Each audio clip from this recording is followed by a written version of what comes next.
Awesome. Welcome to Teams Talks. I'm David Powers. Thank you again for joining us this afternoon. This is our last edition of Teams Talks for the semester, so we are going out with a bang with a lot of guests. The great conversation started before we actually hit the record button. Our goal in this program, just as a reminder, is to provide our Mavs Edge partners an opportunity to speak on a topic of concern to you, to your career search, and also to provide an overview of their company and opportunities. Really excited about today's topic, really excited to have a great group with us to facilitate that discussion. Joined today by Melissa, Linda, and Lisa, and we're going to have everyone introduce themselves more formally in just a second, but I wanted to start out by thanking you all for being with me this afternoon. It's already been fun. Thank you for joining me. Our pleasure. Thank you for having us. Thank you. Sure.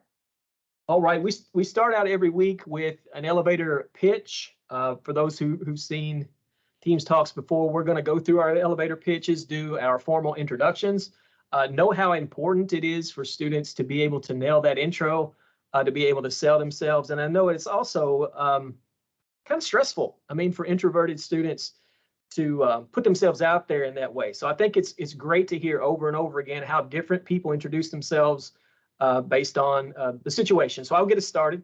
I'm David Powers. I'm the Assistant Director of Internships here in the UTA Career Development Center. That means I help our partner employers develop internship programs and assist them with recruiting UTA students for those opportunities. Melissa, would you like to go next, please? Yeah, absolutely. So I'm Melissa Baxter. I am a training specialist at BenefitMall. We'll get into what BenefitMall is in a little bit later, but my role is essentially to work with our different employees and help train them on different projects and policies that we have throughout the company. We have also been working on an internship program that I'm really excited that David has seen, and we're excited to work with you guys through Mavs Edge and get y'all involved as well. So we'll be speaking about that a little bit later too, but really excited to be here. Linda, Lisa, which one of y'all would like to go next? I'll go. Okay. I'm Linda Guidry. I'm a talent acquisition specialist here at BenefitMall. So my job is to find the right person for the right job for them. That's basically what I do. I talk to people all day long, figure out what they're looking for in a job, and try and see if they're a good match for the positions I have. If they're not, then I keep them in mind for any other positions that might be coming up so that it's a perfect fit both sides. Thank you. Awesome. Well, I'm Lisa Taylor, and I do the same thing Linda does. I'm a talent acquisition specialist, and I too match people with the right jobs. And I like to find, ask candidates a little bit more about themselves and find out what's their passion and what fuels them, so that we can put them into careers that they're going to be happy and successful in, like not just something to earn a paycheck. Awesome. Thank you. And before we get into the topic and kind of an overview, let's stick with the introduction and what you think it's important that students communicate to you, or what it is, in those meetings that you might be having at a career fair, or I don't know, some sort of mixer event, which we introverted people cannot stand. To making small talk and introducing yourselves, meeting people for the first time. What would you advise students to include in that introduction? Any tips, do's and don'ts? Would anyone like to maybe address that? I think I'll go first. For me, and Linda, maybe completely opposite, I'm not sure. For me, having people tell you a little bit about themselves, like not just what they're looking to do, but what their dreams and aspirations are. And then also what's going to make you stand out from everybody else. Like, what can you tell me if we're at a mixer? How can your first impression last with me in order for me to remember you past that time? Like when you email me or message me on LinkedIn later and you tell me, hey, I met you at this job fair, how am I going to remember you? Like, do something or say something to make yourself stand out in our eyes, whether it be, a joke or anything, just kind of something that helps us remember you, even if you are an introvert and you don't, like to interact too well and that sort of thing, maybe give some sort of detail, like as you're explaining yourself and what you're looking for, something that's specific to you, not like everyone else, like, oh, I want a job that'll be beneficial to me in the company. Like everybody wants that. That's kind of a regular tagline. So just say something to make yourself kind of stand out and be memorable to someone. Other Yeah, other that's- thoughts? Yeah, that's basically it. It's, separate yourself. And if it's an in-person thing, eye contact and a decent handshake, if we're a fist bump or whatever we're doing, is invaluable, because I can guarantee recruiters remember someone who has a wimp handshake or wet hands, before they will remember the positive things. That's just human nature. So, and eye contact is very key. We know you're nervous. We are nervous. We just don't let it show anymore. We've been doing this long enough. I'm an introvert, but I play an extrovert in a job. So, I'm used to compensating for that. But just be conversational. Don't have a recorded pitch that you say to everybody. And be personable. Make conversation. Find out something you have in common. It's usually called a warm up, where you just, start chit chatting, and then you switch into, well, what are you looking for in a career? But the personality is key. That will definitely stand out, as well as what Lisa was saying, what you're wanting to do and those kind of things. And as someone who's been on a lot of interviews, I would also say it behooves you to find out something about your interviewer, as well as Linda just mentioned, when you're reaching back out to them on LinkedIn. Not only, I was from Michigan. I met you at this mixer. I was from Michigan, and I remember you have a cute dog or something. That's gotten me very far in my career, just by remembering small things that they say too, because I'm assuming for you too, Yes. it's not all about the employer, the interviewee. You also want to share a little bit about who you are and have a dialogue, not a one-way conversation. And if they pay attention, that goes farther Yeah. than anything else. Absolutely. Yeah, and Melissa, I think if I can add one more thing, in the new digital age that we're in, if you were on a Zoom interview for your first interview with someone, you have to remember you're still making a first impression. So your eye contact and your handshake now turns into how you're dressed, and if you're completely devoted to the interview, or if we know when you work at home, you're going to have distractions and that sort of thing.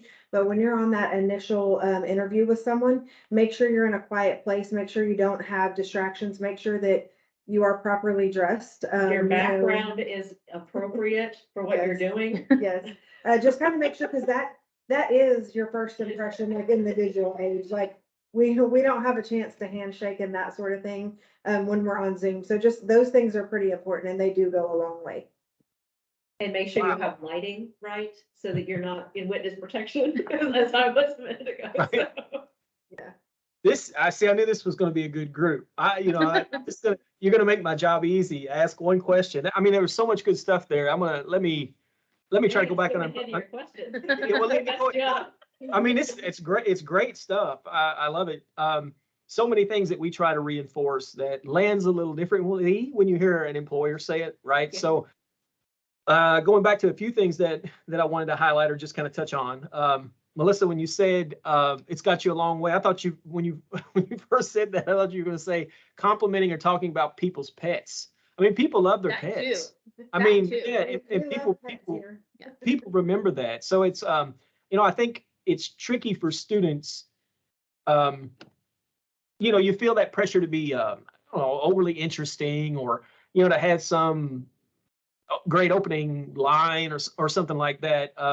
It could be something as simple as where you're from originally, or it doesn't have to be complicated. Something semi-personal but not overly personal, like we talk about in interviews. I mean, you don't want to pour out your life story.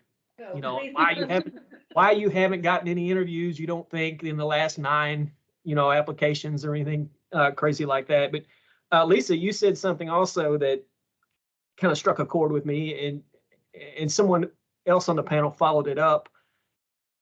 You mentioned when you follow up on LinkedIn as though that was a given or an expectation, which is really interesting, and I think something to make note of. Is that an expectation? Is that a given when you meet at one of these fairs, or you meet at some sort of event, that there is a LinkedIn connection that's made there? Yes, I get that quite a bit, like at job fairs that we do, or even if you go to like trade shows and that sort of thing, you're typically exchanging information, and the I guess, professional network that you would connect on. Like Facebook's a little more personal. LinkedIn would be a little more professional. So to me, we exchange numbers there. And I find that a lot of my students that I talk with in interview, they actually prefer LinkedIn, like for their job searching and that sort of thing. And they're always asking, can I connect with you here? And can I find you on here and send you an invitation and all that? And that's very good. It's like, even if you're, especially if you're a student and you may not be ready to work yet, or maybe you only had a summer internship, but you graduate in a year, it's great to go to these things, make those connections, get them on LinkedIn, and then just have conversations occasionally. Like I touch base with people quite regularly where they're not ready to work yet, but we're kind of building that relationship there. That way I kind of get to know a little bit about them. And once they're ready, we can find something that fits them. Staying on LinkedIn, and I want to get to the old kind of body language, first impression, handshake situation too. But is it okay? I think people are weirded out sometimes by the feature on LinkedIn that allows you to see who's viewed you, right? And I jokingly call it, I say it's okay to stalk in this situation. That's probably a horrible way to say it. And I say, no, it's research. In this case, it's research, right?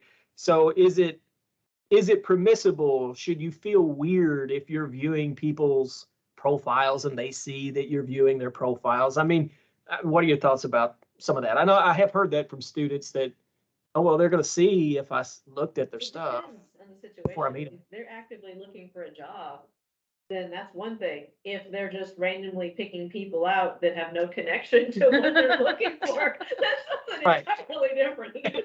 And those people they're looking at aren't going to know that. Maybe that there's that it's random, but I mean, again, yeah, that's what I say to students. I mean, of course, you want them to see that you viewed them. I mean, that's the point of the app or the platform is to connect, right? So whatever kind of facilitates that connection. And I think it's good. It's a good idea to reinforce that idea of the handshake, the intro, the initial meeting, the body language piece, because I'm hearing from employers and I'm seeing it in some students. People are getting a little rusty in professional etiquette. I think because students have spent a year or 2 years, probably in some cases, with fully online classes. And you mentioned, look at your background, look at your lighting. For class, maybe your professor doesn't require you to, come dressed as though you would in an interview. And I think we've gotten a little maybe lax in that. We become accustomed to just, hey, whatever's on the wall in the background, or if I'm in, it's my dorm, I'm in front of an unmade bed, or you got to think about how those kinds of things make impression, right? I'm sorry, go ahead. Laundry is not a good impression. Yeah. Right. Yesterday's pizza, something like that. You got all the beer bottles lined up in back. Yeah. Right. Yeah, that's probably not a good look. But I like the detail in the wet handshake, the firm handshake. I mean, paying attention to your body language in general, right? Having your head high, having your shoulders back, not looking at the ground, your shoulders shrunk and your head down, even in an online interview. That really, it projects a lot, right? And we've talked about small things like keeping, I'm going to really sound old, a handkerchief or napkins or something in your pocket, right? So that you can, if your hands are sweating, you can address that. I've also seen, I have also seen students who, or I've been at mixers, and this is probably not that unusual since we've had COVID. Everybody's so concerned about germs at this point, but I've watched people circulate in a room and shake a bunch of hands, and then in front of everybody pull out the hand sanitizer and dump it on their hands. And that's like, it's a little, it might not be insulting now given the climate, but pre-COVID, to be disinfecting your hands right after you shake hands with somebody, that's, you don't think about the perception people might have of that, right?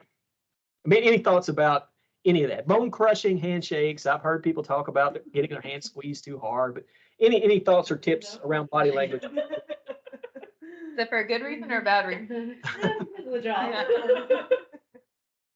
I think, I mean, I think we all agree with everything you just said. I think I'm not a germaphobe, but I am definitely a hand sanitizer user, and I usually take it with me, and I kind of do the same thing. It would probably be a little weird, like, to do it like quite frequently, but occasionally, or go to the bathroom and pull it out of your pocket and use it.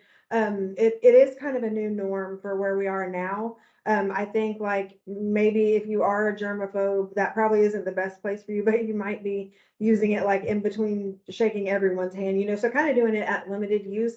But I do think that it's kind of a new normal. I mean, you walk in somewhere and there's hand sanitizer Mhm. all over the place.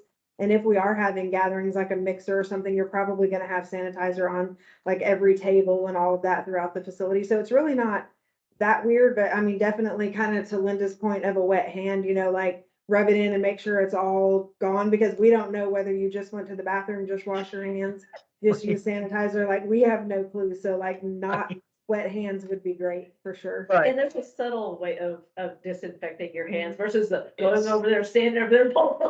Right. Right. Kind of putting some. Saving in it, yeah. Yeah.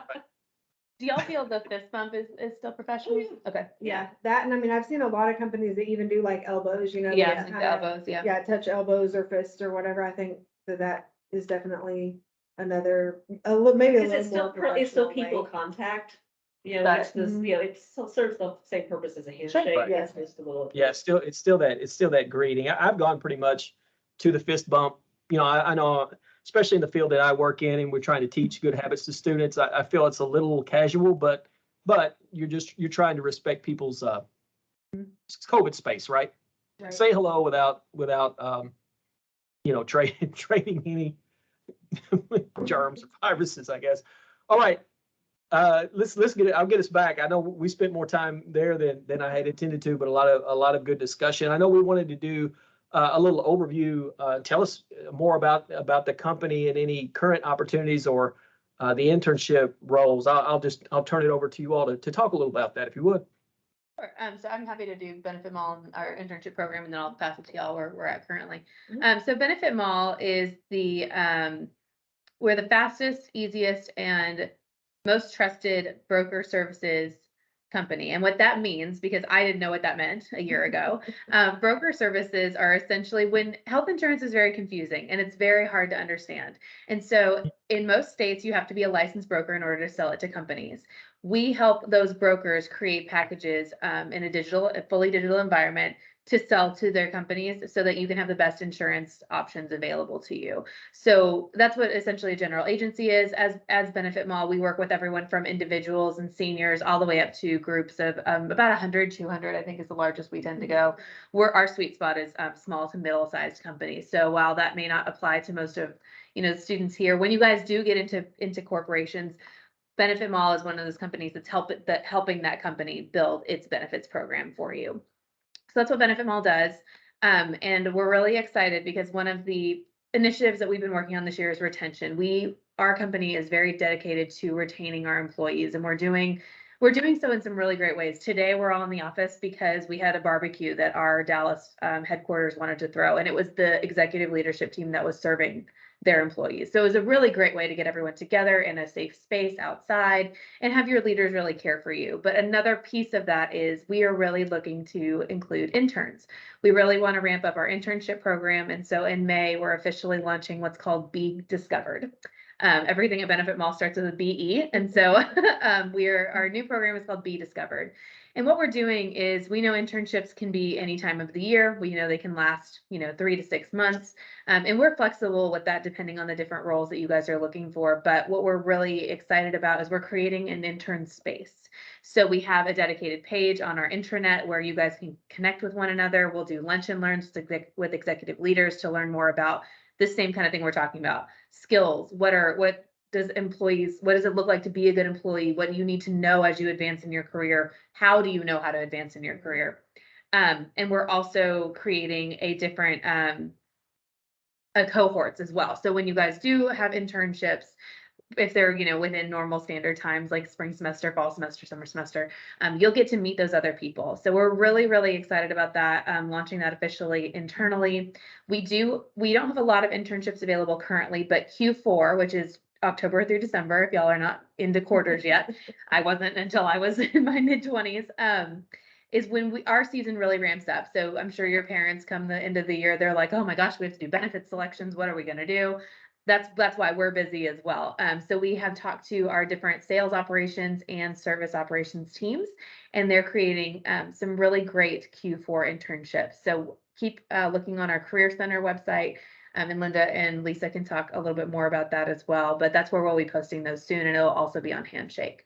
So that's a little bit about BenefitMall and our internship program. And if you guys want to give an update on kind of where we are as far as hiring goes. And Well, I think I'll lead with that since I have Sure. most of the internships Yeah. right now.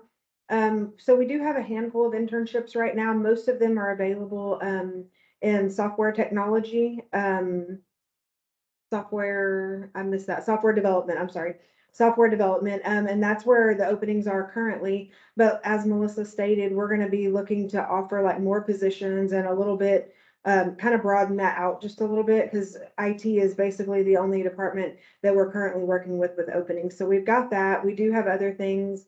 If you guys are close to graduating, you can always watch the website and kind of see, but we've got customer service, new business analyst, different things like that, where you can kind of watch the market, watch our openings, and just read about that and see, if it's something that interests you, if this is what you like. But those are kind of, excuse me, the main positions that I have open. And Linda, I don't know if you want to talk a little bit about yours. Yeah, well, another position that we're working on that is more entry level, it's called a sales administrative assistant. You Mhm. don't necessarily have to have benefits experience for that. It's helpful.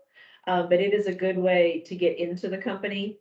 That way you can learn it and then you can grow within the company once you actually know the benefits industry. So that's another good Absolutely. entry level position that we have Good point. 4 of right now, I think. 4. So, and they're in Dallas. So those are probably more for graduates, but that's something you can work with. The sales internship that I have a couple of positions, but they are not local. One of them's in California and one of them is in Colorado. But we're starting to work with our sales organization. So hopefully soon we're going to get some for Dallas. Mhm. So you can kind of get an idea of what it's like to work in a sales office. And the plan is for at least some of the salespeople to sit down with that intern and give them a day in the life so they can see if sales is something that they want to get into. We're still working on some of the details for that part, but that's definitely an area that's going to take off, and we're probably going to get marketing involved in internships and some of our other lesser known departments as well. so you don't have to be in just sales or service. We have operations positions. We have, everyone has an accounting position. So finance is always needed as well. We do have marketing. We have, we're all part of the people and culture team as well. And I do believe we're looking to hire a people and culture intern soon, which will be Yeah. really fun as That'd be well. awesome. Are there any other major departments that I'm missing? I think that covers it. Yeah, so that's something else I think to keep in mind as you're looking at different companies, just because that company does something that maybe is not, I don't know about y'all, I don't bleed for benefits. That's not like my favorite thing to talk about, but the different roles that they have opportunities to learn about is, I've always been surprised with companies and how much I enjoy roles there. Well, and every company has a finance department, every company has payroll, every company has marketing. There are certain things that are in every company regardless of what their product is or what they do. Thank you. Absolutely. That's what I was trying to get to.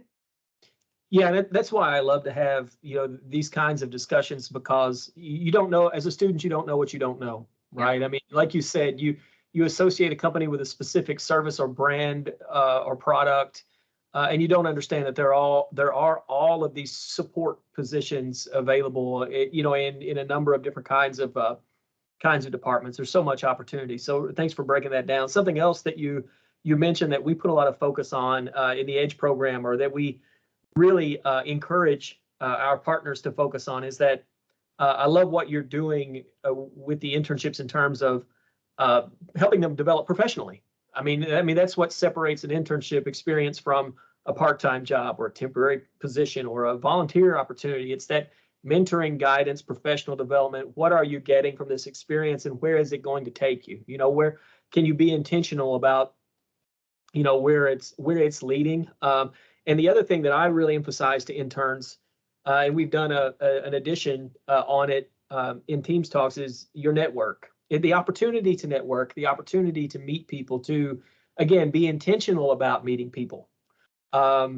And I think that's really important. And I think that's oftentimes overlooked because it takes, I won't say it's overlooked. That's not the word. I think but it's difficult. I think it's difficult. Yeah. It's difficult to do because not everyone is excited about networking or the term networking, right? I mean, any thoughts? I mean, any thoughts about that? We know how important that is to your job search and to your career path, right? But just any thoughts about, just networking and making connections on site, that sort of thing. You're not gonna get better, you're not gonna get good out of it without practice. So you're gonna stumble the first few times and then it'll get easier. And you'll realize that, okay, no one's yelling at you for making a fool of yourself, and no one thinks you're making a fool out of yourself, it's just within you, you're fine. So once you get over those nervous jitters, then you're gonna get more confidence, you're gonna have a better presentation, you're gonna present yourself better, all of that kind of stuff. And it's just a matter of, you never know who you're gonna talk to, who you're gonna end up meeting. I mean, you could be meeting your next boss in the line at the supermarket, that you never know how people are connected and what they might be looking for. And I'm gonna step a little bit on one of our burning questions that comes a little bit later, but I have actually never, ever gotten a job without knowing someone. Every single job I've had in my professional career, I have gotten because I knew someone. And one of them, I met in the bar at a hotel. Yeah. So, Yeah. while networking is one of my favorite things, I understand it's not everyone's favorite thing, but there are companies, and BenefitMall is one of them. I actually applied for a different position, and there was someone else who was better suited, and that's really great. And I'm so glad they hired her because she's awesome. But because I had interviewed and I'd met with the team when the training position came available, I was their first call. And so that told me, and I believe that's what you guys love to do too, Oh, yeah, is when you meet someone, we just file that away. And when something comes up that you think they're going to be a good fit at, our company in particular is really, really great at that. And I know other companies are too. So it is scary, as Linda said, but no one's going to yell at you. No one's going to think you're making a mistake or a fool of yourself. It's just the best thing you can do is to meet people, and you never know where that will take you. Yep, and that's a good point, that your network is key. Like, even if you're not comfortable with that, make it, get out there and make a network. You're not gonna find your dream job in your dream industry at home on your couch. You can definitely get on LinkedIn and make some connections there, but the more you get out, the more you put yourself out there. And as Linda said, the more you practice and kind of get used to that, you'll get better. It becomes second nature. And then before you know it, your extroverted self is, at all these networking events and making, friends and meeting people and making connections and things like that. And that's super important. So what I'm taking from this, note to self, even if you're floating a river, there could be an opportunity to. You never know, Yes, David. there's some great people. floating That's the very river. true. And you belong together, especially when you get to the really rough parts. Yeah, You all because go everybody together, grab. So you're in one big mass going down the river. That's probably the Yeah. best networking. Exactly. Really. Bonding You don't want them to experience. float away. Exactly. Hold on to everybody else. And what a great connector when you meet on LinkedIn. Do you Oh, remember I yeah. saved your life when we were going down the Right. river? Exactly. Wow, that's Absolutely. really good stuff. I take my business cards where I go. I'm like Melissa said, like, I talk to people in the grocery store line. I'm obviously not an introvert, but I talk to people everywhere, and, I always am picking their brains. Oh, what do you do? And just kind of asking random questions. You never know who you'll meet and where. So definitely, just even if you don't know, like, just go anywhere and start talking to people randomly. Like, you've just got to come out of your shell and practice it a little bit. Coffee shops are great while you're in Yeah. line, Anywhere, Yeah. yep. Yeah, these super tips. And, something I used to talk to students about when I was more on the student side of our work is everyone should know, as a student and a young professional, it's not always maybe a best practice, but everyone should know you're looking for a job, because you never know where that referral is going to come from. You never know who's going to know someone who knows someone. Yeah. And I always advise students to pass that. You don't have business cards maybe at this point. You could consider getting some business cards made pretty inexpensively, but your resume is kind of like that business card right now. So I said, always said everyone should have a copy of your resume and could easily share it, trade it, pass it, kind of pass it along, because you again literally never know, where the opportunity is going to come from. In one of our discussions on here, we were talking about the importance of customer service skills and how they're not valued They're undervalued by students. So, They don't understand how hard it is to find someone who has really strong customer service skills, who enjoys meeting people, who smiles when they speak to you, who you walk away feeling better after having that conversation with that person. And I've explained that I know employers who've hired people in customer service positions right off the floor because they were just so good with people. So all of these things are really, really important. I wanted to also, draw some attention to the comments box. We do have contact information there, and the URL for the website is there. And obviously, these positions we've been talking about will be appearing on Handshake, and of course, you can visit the website as well, BenefitMall website. But let's get into some of the more formal questions. We've already really been into it, but as we were talking about before we got started, I was excited about this topic because I think students can learn a lot about how to develop relationships and job search by understanding what a day in the life of a recruiter is like. What does that world look like? What does that cycle look like? What does your day sort of look like? What is the workflow? I know a lot of students have no idea, what that is, what that's about, how it works. And yeah, there's a lot of value in that. So I guess the first question would be, and I did not research all of you on LinkedIn before we got started. I wish I had, so I could be a little more specific with these questions. But I don't know if some of you have worked with smaller organizations, larger organizations, and I know that your work looks different based on the size of the company, obviously, right? So as best you can, what is a day in the life of a recruiter? Kind of keeping in mind what the specific responsibilities might be and how maybe that differs from larger to smaller companies. Does anyone want to tackle that one first? Starts off with my email. That determines my day, good or bad.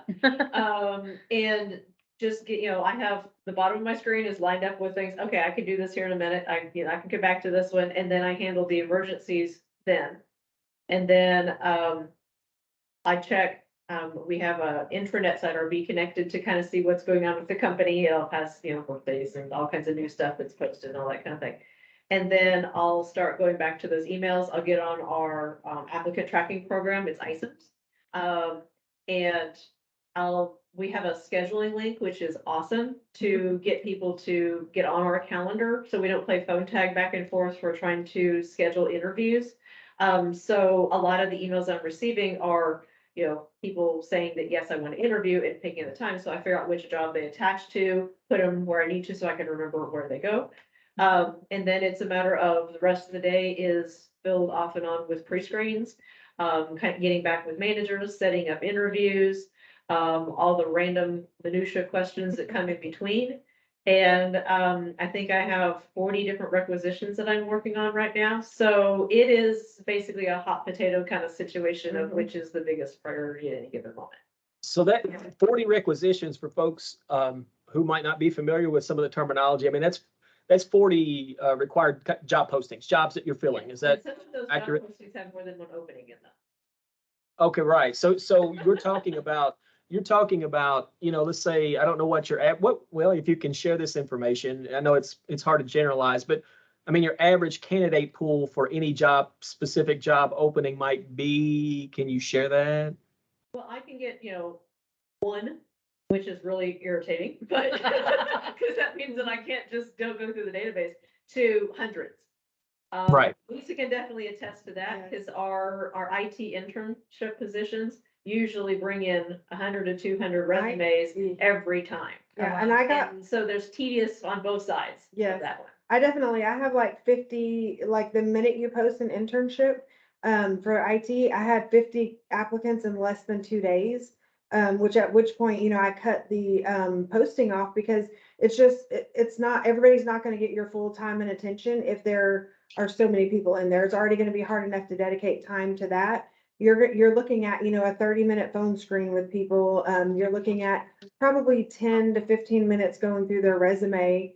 And then, a little bit of time making notes and kind of following up in between. So you can look at, you're going to spend roughly an hour on each person if you truly go through every one of them. If you've got one opening with 50 people in it, it's gonna be super hard to dedicate 50 hours. That's over a week to just one opening, one requisition. And time is not plentiful at this point. Like, it's Linda and I, like Linda has the 40 recs, I have 20 because I'm just kind of getting started helping her. I just joined BenefitMall a few months ago. So I'm kind of getting started helping her, and we're a small company, but I mean, there was too much for just one recruiter. So now we're gonna split it, and now there's more than enough to keep both of us busy, but like on a smaller end company, if you're working with like, I'd say 100 to 500 employees, it's typical to have 8 to 10, maybe even 15 open requisitions with a kind of a mid-size, you're looking at probably 60 to 80. And then on your larger companies, I've worked with some companies where I've had 120 and 160 just to myself, and that's not manageable. I mean, if you even think 1 hour, like if you've got 120 openings and you spend 1 hour on each opening, not on each person, but just on each of those openings, that's 120 hours. You can't get that done in a week. That's Like 3 it's, weeks. yes, Wow. it's impossible. Like there's just This- no way. Yeah, this is already fantastic. I mean, this is really good information because, what I was driving at is if you've got, I'm not good at math, but if you've got 40 open positions and 50 candidates for each position, and Lisa, you said you might be in a company that has as many as 100 open positions. Yeah, I think it's really instructive for students to understand what that search process and screening process looks like from your end, right? And how time consuming it is. And, when students say, oh, I reached out to X, Y, and Z recruiter, but I haven't heard anything, I mean, well, yeah, this is why, right? I mean, Yeah. there's a full inbox and there's a lot going on other than just, just that back and forth communication. I mean, anyone like to add anything? And please, if you are not qualified for a position or not really interested, please don't apply. Yeah. That's very selfish, I know. Like, there's a lot of resumes that I'll see that I'm like, why are you applying for this job? What, and if they put a cover letter or something in the objective or something like that, why they're wanting to transition, that's one thing. But if all their experience is complete opposite ends of the spectrum for the job, why should I talk to them? Yep.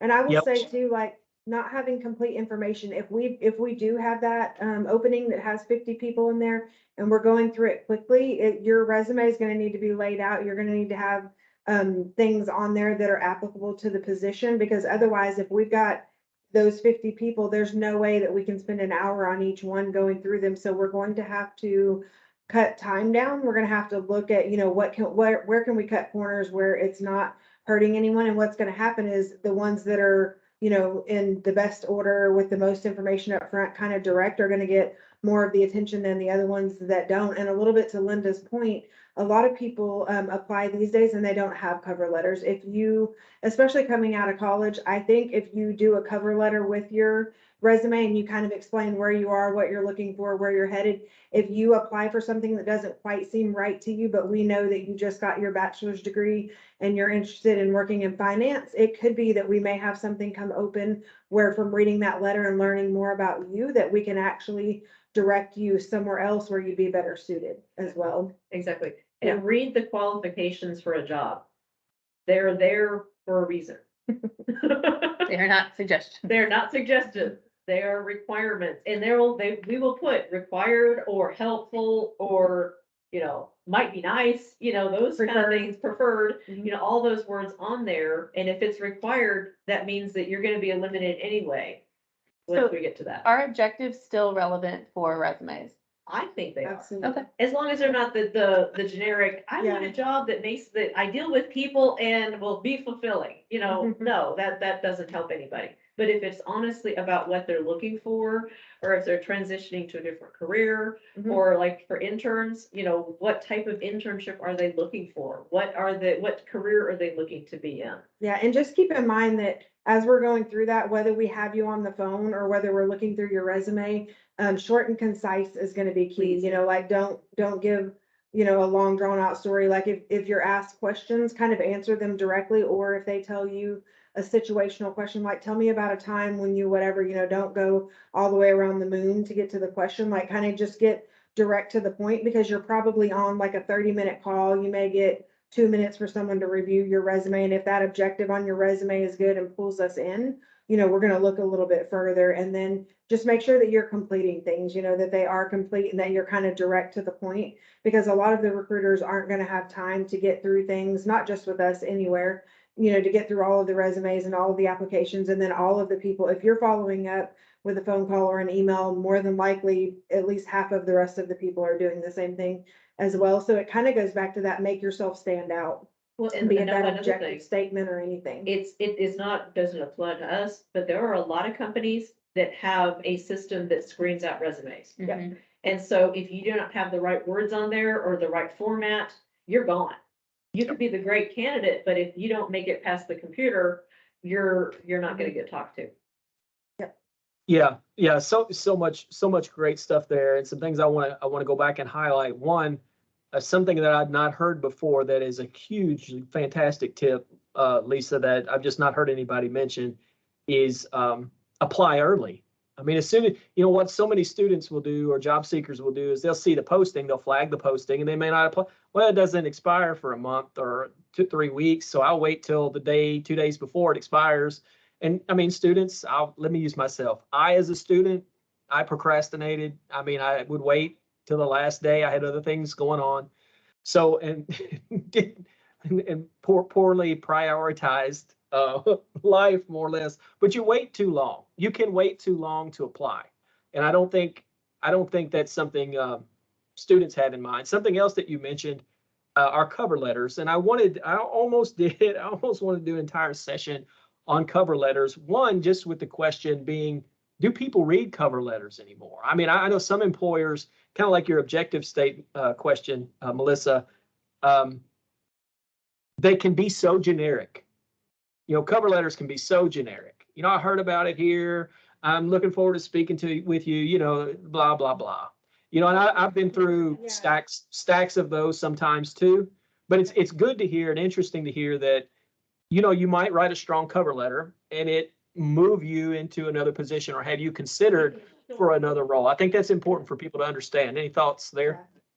Short and concise, like Yes. if it's a full 1 page and it's like, you know, my name is this, and you're going on, like, you're gonna lose our attention We're not after the gonna read first part of it. Yeah. Sorry. So it's short and concise, like just let us know, you know, like direct to the point, like I moved here from Colorado, I switched careers and got my degree here or whatever, just something direct and to the point. It doesn't need to be real long, but you're correct. Not a lot of people do cover letters anymore. And that's one of the things that you could do at this point to make you stand out. Like people don't do them all anymore like they normally would, but having something short and concise on your cover letter is a great way to stand out. Well, and another thing, as far as the waiting too long, don't wait too long to schedule the interview if you get the invite, because if you wait and schedule it a month out, the position's probably filled. Yeah. Interesting. You know, I guess an analogy or a way I used to describe it for students back in the day when you used to print out resumes and you'd have stacks of resumes, you know, and you might have a stack of resumes come in for multiple positions, different kinds of positions in different departments. And the way I always explained the kind of the history of the objective statement was so that that resume could be attached to the proper position that was being applied for, because you didn't have a neat, cute filing system like you do now. Electronically, everything goes where it's supposed to go, right? So they needed to know what job you were applying for and what you were there. And it is a little bit of an artifact, I think. We talk about, you know, creating a professional summary or something maybe in place of an objective statement. But you know, what I would always used to say to students is, imagine you have a stack of resumes like this, and you've got an hour, 30 minutes, or whatever you've got in the day to get through those as best you can. You know, we used to talk about, I've seen some data, and I don't know that I always questioned it because it said that when your resume is being reviewed, the average time that's spent on each resume was in the neighborhood of 15 seconds or less. That is accurate. And because you can't get through a stack like this if that's not the case. So, I mean, I think that is really valuable for students to understand how you structure that resume, where you put the most important information, how easy you make it to read. Right. All of those things are going to impact, where that resume goes. Style and format and structure and all of that is really important. So, Interns with the education, they need to be specific, what their major is, when they're graduating. Even if they want to elaborate on some of the classes they've taken. So we know, because our managers look for certain skill sets to start with. They have to at least be familiar with X, Y, and Z before they'll even consider them for an internship. Well, if they don't put that on the resume, it goes into the maybe pile, and then we go on to the next one. the baby pile, We might never get back to the maybe pile. that's what people need to understand, that there's a maybe pile that you might never make it back from. It's like being in the friend zone, I guess, it's hard to get out. It's hard to get out once you're in. So I know I got a ton of questions, and this time flies in our Teams talks. I mean, we don't have a ton of time left. I want to make sure that we get through some things. I know a question that students frequently have is, when and how's the best time to reach out to recruiters? I think we've illustrated how busy everyone is, right? And I know I have talked to recruiters who said they may have 50 new LinkedIn requests to connect on any given day that they're trying to get through. And all of those have an attached question or something to read through, and probably an attached resume as well. So I guess, when and how do you recommend that students reach out if they are trying to stand out and connect in some way other than just electronically submitting things? And I guess my other question would be, does the old-fashioned, I found your email, here's my attached resume, try to work around the application thing, does that work? No, because everything has to be in our applicant program before we Okay. can move them anywhere. So if they send us a resume, they still need to apply. We can't do anything until they apply, because our system is set up so that we can actually move people through different buckets into the next part of the process. If they're not in there, they are just some random piece of paper that we have to follow up, which is a lot more time consuming. So my ideal would be apply and let me know, hi, I'm so-and-so, yada, yada, yada, I applied for this position. Let me know if you have questions, or can we connect, or something like that. But apply first through our applicant program, so that way you're in the system already. And Yeah, we and have your that's- resume right there. That's pretty much gonna be standard with any company these days, unless you find like, a small 20-person mom and Yeah. pop kind of place. You have to be in that system. And like Linda said, there's steps, and you go from one step to the next. Like, we hire you, we screen your resume, then we set you up for a phone interview, then we set you up with the manager, and then you do, a second interview with the team and that sort of thing. We've got to be able to move you from one step to the next. We can't move you if you're not in the system. And if you give us if we have only an email or only a paper resume, there's a good chance that's going to get lost. There's not a lot of ways of keeping up with that. And it's not, consistent with the other system, which would be electronic. So it's definitely very, very important to do that. And as Linda said, apply. And then most of the career sites have email addresses on them. It's usually going to be like, careers@benefitmall.com, careers@ibm.com, whatever the case may be. But you could always follow up there, and that could kind of be like your cover letter, like send that email. Again, short and concise. In the subject line, put the name of the position that you applied for. If there happens to be a number with it, the number isn't going to mean anything to you. It's going to mean the world to us. Put the name of that position with the number that's by it in the subject line, so we know what it's actually for. And then you're short and concise. You've got just a couple of seconds to catch our attention in your first couple of sentences. We don't want to know, hey, my name is so-and-so. We saw that from the email that we got. We don't want to know I applied for this because it's in the subject line. Like, get right to what you want to know. Hey, I'm new to the area. I'm looking for a job in, the benefit industry. I've applied for this position. Look forward to hearing from you soon. Something like that. Just short, sweet, and to the point after you've already applied, because nothing can be done until you apply. That is super helpful. And it shows that you are more serious if you've taken that step to apply, right? You've gone through the proper channels, you understand the process. So it sounds like it is okay to reach out. with an email, with a follow-up. Once you've taken those steps, it is okay to reach out and try to connect through LinkedIn. Again, get to the point. Time is of the essence. Respect people's time. Be professional in doing that, though. Also, please and thank you all still are great to include, right? So I think we're getting really close to time. There's 1,000 things that I would still like to talk to you about, career fair and the fair circuit and all that kind of stuff. We should have done 2 hours or a part 2, but I don't want everyone to get away without the five burning questions. So I'm gonna have you. I'm going to try to get through this without having you elaborate. I can hardly ask a question without asking a follow-up question. So I'm going to try not to ask you any follow-ups. We'll try to stick to it since we got 3 folks. I want everybody to have a chance to answer all 5 questions. I feel like I'm on a game show now. And the clock will start. No. All right. We'll try to be so- short and concise with our answers. I thought that the whole Okay. time. I was like, we're telling y'all to be short and concise. It's really funny. I'll try to stick to that program also.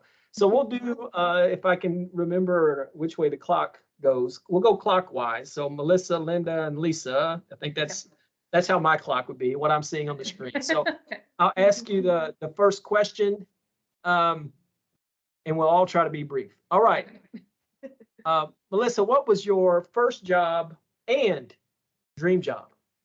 My very first job is I was 16 and I worked at McAllister's Deli. I spilled so much sweet tea on myself, I could not drink it for about 10 years. My dream job at that time, oh gosh, I don't know what that is, but it took me 15 years and I finally do have my dream job. I really do. I love being a training specialist. And I didn't know that's what I wanted to do when I was 16, 18, 22, or 27, but I really love it now. But here I am. But here I finally got there. Thank you, Linda. My first job was at Grandy's, which is not a nationwide thing, but it's a competitor for Kentucky Fried Chicken, but the chicken's much better. And the only reason why I got that job, you should love this, was to buy a prom dress. My sister bought it for me and I had to pay her back, so I needed to get a job. There you go. Yeah. And that was at 16 too. Yep. And my dream job, I've always wanted to be in recruiting or people in some shape or form. And then recruiting is definitely my calling. I don't want to do the rest of the HR part. I just want to do the recruiting part. Thank you, Awesome. Lisa. Well, that leaves me. My first job was at Taco Bell. It's funny that we were all in fast food. Yeah. And I was 16 as well. Definitely good experience, obviously not something I wanted to do for life, but it was definitely a good experience. And I got a job just because my parents didn't want me to, they wanted to buy everything and pay for everything. And I was rebellious. At 16, I had no idea what I wanted to be. My mom always told me that I argued a lot and that I should be a lawyer. So for a while, in my early, career, I kind of aspired to be a lawyer. I figured out that wasn't really the path for me. It took me quite a while, like Melissa said, to kind of realize where my true passion lied. I went into accounting, not the field for me either. I did it because it was easy and I was great at it, but I am an extrovert. I'm a people person. I needed the interaction. So here I am in recruiting and HR. Thank you. So we learn so much from where people start and where they intended to be. And again, it's important for students to understand that the path is not always straight It's to never that linear, ever. position. So I know this could be a long response, but we'll try to keep them limited. Who or what's been most instrumental in your career development, Melissa? Honestly, I've been very, very lucky in that I have had wonderful managers. Every single job I have worked for, I've had a great manager who has been able to either show me something new, teach me something new, help me see where I had potential, and give me exposure to other opportunities I wouldn't have had. So I don't have one person. I've been very, very lucky in my career to be mentored by great people. Mine's basically the same thing. Yeah. I started off as a placement assistant, I think was my actual title. I assisted the placement director at a tech school. And that was my first, out of college job. Big girl job. Big job. Yeah, big girl job. And so I learned so much from her about how to talk to people, how to interact with people, when to be quiet, So how to be professional at all times, all of those different factors. And so she basically confirmed for me that I needed to be in, recruiting of some sort. I did not stay in that industry. I went to staffing and then into actual, corporate recruiting, which is more rewarding than, those other things, as far as I'm concerned. But yeah, I had mentors at Manpower when I was in staffing. Both of the managers that I had were just amazing.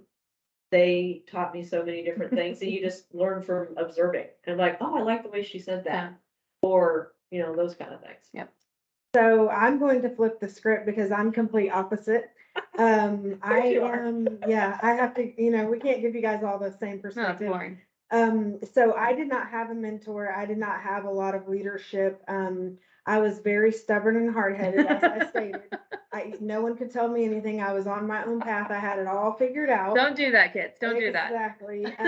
So it took me a really long time to figure out what I wanted to be when I grew up. So I don't really have a lot of that. What I leaned on, unfortunately, was like my own knowledge and power. I didn't have that network. I didn't really talk to a lot of people about it. So it took me a long time to kind of make my way through situations and then figure out where it was that I actually needed to be, where if I would have had mentorship or opened up to people, they definitely could have helped me find my way through that path a little bit quicker than what I actually did. So that's great to know and understand, because I mean, a lot of students may be in that spot, right? So I know we're probably down to 2 minutes, so we may get cut off. I think there's a hard stop that Teams puts on us. I'm going to go ahead. I want to get the thank yous out of the way first, but I'm going to get back to the burning question before we get cut off. I do want to thank you all so much for being here. Really, really great information. Really, really appreciative of the opportunities that you're offering students and your partnership in the Mavs Edge program. Very grateful for that. So I want to just get that in before our screen goes dark. So now let me get back to the questions. The last one that we'll go around, and if we get cut off, have a great day, everybody. What's the best piece of advice that you've received? Oh, does anyone have one off? I go. Or go ahead. I'll think. I was thinking about this when we were talking. Okay. It's be yourself in an interview, Mhm. because if the company you're interviewing with does not like you, then they are not the right fit for you. Do not take a job and be miserable. That's so good. Otherwise, you're not going to be happy. They're not going to be happy. It's not going to end well. So be yourself in the interview. Don't try and be somebody else. So don't try and be the person that you think they want to be, because if they like you, they will hire you. agreed. That's great, yeah. Be authentically you. Like, you might be nervous and that sort of thing, and that's okay, but be yourself. Don't give them the answers you think they want to hear. Answer what's truly in your heart, what your true answers are, so you end up in a place that can truly be creative and beneficial for you. And and when you say yourself, your professional self, right? You still want me to come. Yes. You still, because some students will misunderstand. Well, hey, this is, so that's kind of, there's a little bit of that out there these days. Hey, this is me. This is kind of me. Take it or leave it.